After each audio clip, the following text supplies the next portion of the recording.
Praise the lord. మన ప్రభువును మన రక్షకుడైన యేసుక్రీస్తు వారి ఉన్నతమైన నామంలో మీ అందరికీ మా హృదయపూర్వక వందనములు.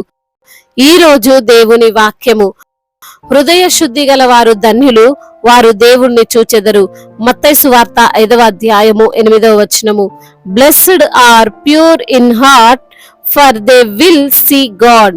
Gospel of Matthew chapter 5 verse 8. ఈ రోజు నిమిత్తము కృపగలిగిన దేవుడు మనకు అనుగ్రహించిన వాక్య భాగమును బట్టి ధ్యానించుకుందాము. ప్రభునందు ప్రియమైన సహోదరి సహోదరులారా, హృదయ శుద్ధి గలవారు దేవుణ్ణి చూచెదరు అనే ఈ మాట చాలా సాధారణంగా అనిపించొచ్చేమో, కానీ చాలా కష్టమైన పని. దేవుడు పైరూపమును లక్ష్యము చేసే దేవుడు కాడు, ఆయన అంతరంగమును లక్ష్య పెట్టు దేవుడు. అంతరంగము అనగా మన హృదయమును చూస్తాడు. మనుష్యులు పైరూపమును చూసి మనల్ని అంచనా వేస్తారు. మన డబ్బు, మన అందము, మన బట్టలు, మన ఇల్లు, మన జ్ఞానము ఈ లోకానికి మన పైరూపమే కావాలండి. ఈ లోపల ఎంత కఠినంగా ఉన్నా సరే, ఎంత దుర్మార్గమైన ఆలోచనలు కలిగి ఉన్నా సరే, ఎలాంటి బండ వంటి హృదయం ఉన్నా సరే, అవి అనవసరం. వారికి కావాల్సింది పైరూపమే. పెళ్లి విషయంలో కొంతమంది అంటారు, మాకు డబ్బు లేకపోయినా పర్వాలేదండి, అందం లేకపోయినా పర్వాలేదండి, మంచి హృదయం ఉందా అది చాలు అంటారు. కానీ ఫైనల్ గా పైరూపాన్నే లక్ష్య పెడతారు. కానీ దేవుణ్ణి సంతోషపరచాలంటే, దేవుణ్ణి చూడాలి అంటే మనము హృదయ శుద్ధి కలిగి ఉండాల్సిందే. ఆయనకు గొప్ప బలులు అవసరం లేదు, విలువైన కానుకలు అవసరం లేదు, హృదయ శుద్ధి కలిగి ఉండాలి. ప్రభువైన యేసుక్రీస్తు వారు కొండ మీద ప్రసంగిస్తూ మొదటిగా ఈ యొక్క ధన్యతను గూర్చి మాట్లాడారు. ఆయన అంటున్నారు, హృదయము శుద్ధి కలిగి ఉన్నవారు ధన్యులు అని. పరలోక నివాసులు కలిగి ఉండాల్సిన లక్షణాలు లేదా అర్హతలు అని కూడా మనము అనుకోవచ్చు. మనం ఆలోచన చేస్తే హృదయం శుద్ధిగా ఉండడం అనేది పుట్టుకతోనే రాదు. మనము పుట్టిన దగ్గర నుండి ఎన్నో మాటల చేత, ఎన్నో అపవిత్రమైనటువంటి ఆలోచన చేత, దేవునికి వ్యతిరేకమైనటువంటి విషయాల చేత మన హృదయాన్ని ఈ లోకము నింపుతూ ఉంటుంది. నిష్కల్మషమైనటువంటి హృదయములో కల్మషమును నింపేది ఈ లోకమే. అబద్ధం చెప్పడం నేర్పించడం, దెబ్బ అని చెప్పమ్మా అని నేర్పించడం, ఇంకొకరిని ద్వేషించు అని చెప్పడం, స్వార్థంతో జీవించు అని చెప్పడం, ఇలాంటివన్నీ చెప్పి హృదయమును కల్మషం చేస్తున్నారు. అయితే ఆ కల్మషమైనటువంటి హృదయానికి తప్పకుండా శుద్ధి కావాలి. ఆ హృదయము పరిశుద్ధంగా మార్చబడాలి. అందుకే వాక్యం సెలవిస్తుంది, పరిశుద్ధత లేకుండా దేవుణ్ణి చూడనేరరు అని. పరిసయ్యులు ఎప్పుడు కూడా బయట పరిశుద్ధతను గూర్చి ప్రజలకు బోధిస్తూ ఉంటారు, కానీ హృదయ శుద్ధిని గూర్చి మాత్రం వదిలివేస్తారు.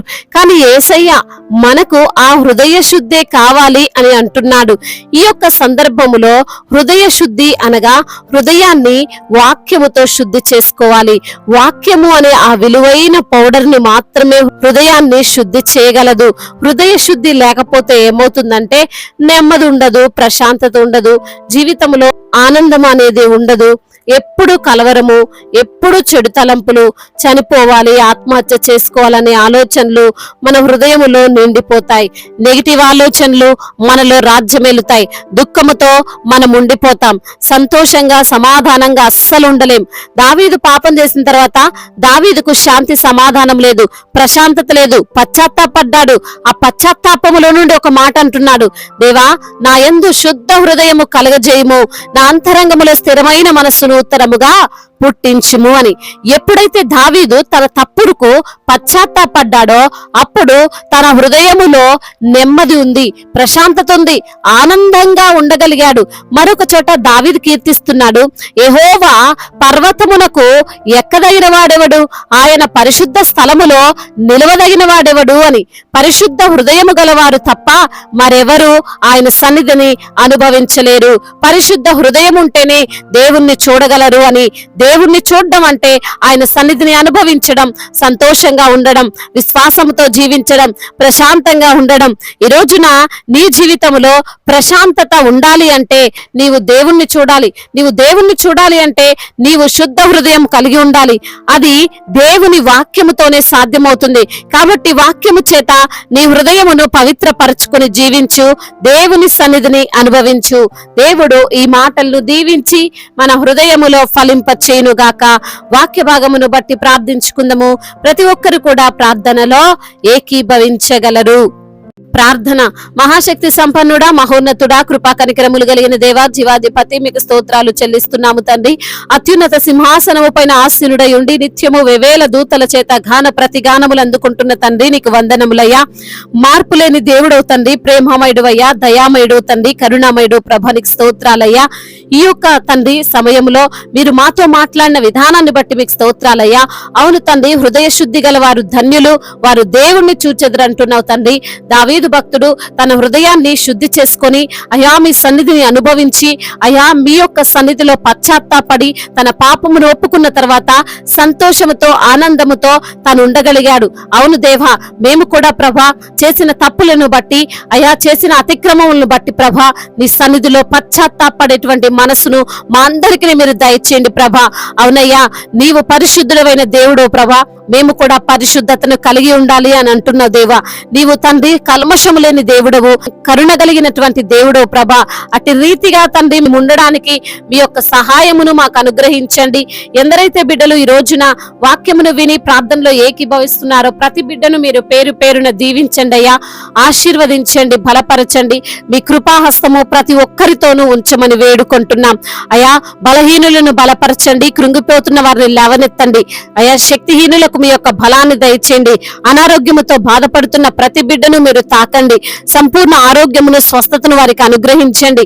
అరికాలు మొదలుకొని నడినెత్తిన వరకు మీ యొక్క అమూల్యమైనటువంటి రక్తాన్ని వారిపైన ప్రోక్షించండి. అదే విధంగా వారి ప్రతి ఒక్క పాపము నుంచి వారికి విడుదల దయచేయమని వేడుకుంటున్నాం. ఆర్థిక పరమైన ఇబ్బందులన్నిటి నుంచి కూడా విడుదల దయచేయండి. అదే విధంగా నా ప్రభా అయా వారిపైన ఏలుబడి చేస్తున్న అంధకార దురాత్మ శక్తులన్నిటి నుంచి కూడా విడుదల దయచేయండి.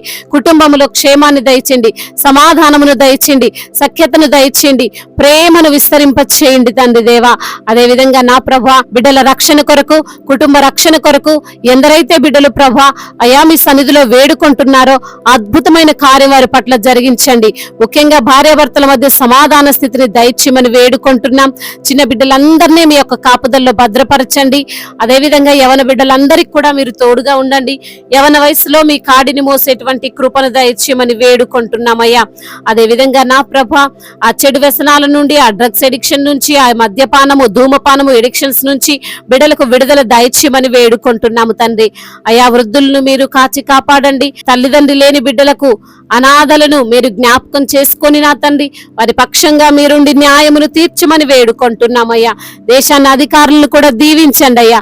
సమాధాన స్థితిని మా భారతదేశంలో ఉండులాగున సహాయము దయచేయండి నా తండ్రి. అయా దైవజనులందరికీ మీరు తోడుగా ఉండండి. వారిని తండ్రి దీవించండి, వారి పరిచర్యను ఆశీర్వదించండి, నూరంతల ప్రతిఫలముతో వారిని నింపండి. అదే విధంగా నా ప్రభా ఎందరైతే బిడ్డలు ఈ రోజున నా ప్రభా మరి తండ్రి సువార్త పని చేస్తున్నారో వారికి మీరు తోడుగా ఉండండి అయా. వారు చేస్తున్న సువార్త పనిలో తండ్రి అయా అనేక ఆత్మలు రక్షించేటువంటి భాగ్యాన్ని దయచేయండి. మిషనరీస్ ని మీరు దీవించండి, వారి కుటుంబాలను అయా మీరు ఆశీర్వదించమని వేడుకుంటున్నాము తండ్రి. అయా మరి దేవా చేతి పని చేసుకున్న బిడ్డలను దీవించండి. అదే విధంగా నా ప్రభా బిజినెస్ చేస్తున్న వారిని ఆశీర్వదించండి, నష్టాలను లాభకరంగా మార్చమని వేడుకుంటున్నాము ప్రభువా. అదే విధంగా నా తండ్రి ఎందరైతే బిడ్డలు ఇంకా తండ్రి చెప్పుకోలేనటువంటి సమస్యతో విరిగి నలిగిన హృదయముతో మీ సన్నిధిలో చేరి మొరపెడుతున్నారో వారి మొరను మీరు ఆలకిస్తురమ్మని వేడుకుంటూ గర్భఫలము లేని బిడ్డలకు గర్భఫలాన్ని దయచేయండి. మరి తండ్రి గర్భిణీ స్త్రీలను మీరు జ్ఞాపకం చేసుకోండి. తల్లి బిడ్డలకు క్షేమాన్ని దయచేయండి. ఇప్పుడే పుట్టిన చంటి బిడ్డలను కూడా మీరు జ్ఞాపకం చేసుకోండి అయ్యా. ఎటువంటి అనారోగ్యము వారిపైన ఏలుబడి చేయకుండా ప్రభా మీ కంచెను, మీ కాపుదలను ప్రతి బిడ్డ పైన ఉంచమని వేడుకుంటూ నా తండ్రి అయా ఇతర దేశాల్లో ఉంటున్న ప్రతి బిడ్డకు మీరు తోడై ఉండండి. గుండె చెదిరిన వారిని మీరు ఆదరించండి, వారి గాయములను కట్టండి నా ప్రభువా. నా తండ్రి అయా ఇంకా తండ్రి సొంత గృహము లేని బిడ్డలను జ్ఞాపకం చేసుకోండి, వారికి సొంత గృహాన్ని దయచేయండి ప్రభువా. అయ్యా అదే విధంగా నా ప్రభా ఇంకా తండ్రి చెప్పుకోలేనటువంటి సమస్య, మరి తండ్రి నలిగిపోతున్నటువంటి స్థితి, విరిగిపోతున్నటువంటి పరిస్థితులు అన్నిటి నుంచి కూడా విడుదల దయచేయండి అయ్యా. ప్రతి ఒక్క హృదయము మీ పైన నమ్మిక ఉంచినట్లుగా వారి హృదయాన్ని ప్రేరేపించండి నా తండ్రి. అదే విధంగా నా ప్రభువా నెగిటివ్ ఆలోచనల నుంచి విడుదల దయచేయండి అయ్యా. మీ యొక్క వాక్యమును వారి హృదయం హృదయములో ఫలింప చేయమని బ్రతిమిలాడుకుంటూ తండ్రి ఇంతవరకు చేసిన ప్రార్థన అంతటిని మీ పాద సన్నిధిన చేర్చుకోమని మానాథుడు సర్వశక్తిమంతుడు సజీవుడు బలవంతుడైన యేసుక్రీస్తు వారి అతి శ్రేష్టమైన నామములో ఈ ప్రార్థనను అడిగి వేడుకొని పొందుకొని ఉన్నాము మా ప్రియ పరలోకపు తండ్రి. ఆమేన్. ఈ రోజు పెళ్లి రోజు మరియు పుట్టినరోజు జరుపుకున్న వారందరినీ దేవుడు దీవించి సకల మేలులతో, సకల ఆశీర్వాదములతో, కృపా క్షేమములతో, శాంతి సమాధానముతో దేవుడు మిమ్మల్ని నింపునుగాక. మీ యొక్క ప్రార్థన అవసరతలను మాకు తెలియజేయగలరు. మీ కొరకు మేము తప్పక ప్రార్థిస్తాము. మొదటిసారిగా మన యొక్క ఆదరణ వాక్యం చూస్తున్నట్లయితే తప్పకుండా సబ్స్క్రైబ్ చేసుకోగలరు. ఈ వాక్యము మీకు ఆశీర్వాదకరంగా ఉండినట్లయితే అనేకులకు కూడా ఈ వాక్యాన్ని పంపి మీరు కూడా దేవుని యొక్క రాజ్య సువార్తలో పాలిభాగస్తులు కావాలని దేవుని పేరట మనవి చేసుకుంటున్నాను. దేవుడు మిమ్మల్ని ప్రేరేపించినట్లయితే విశ్వాసముతో సాగుతున్న ఈ పరిచర్యను ప్రోత్సహించండి. May God bless you all. దేవుడు మిమ్మల్ని దీవించి బలపరిచి స్థిరపరచునుగాక.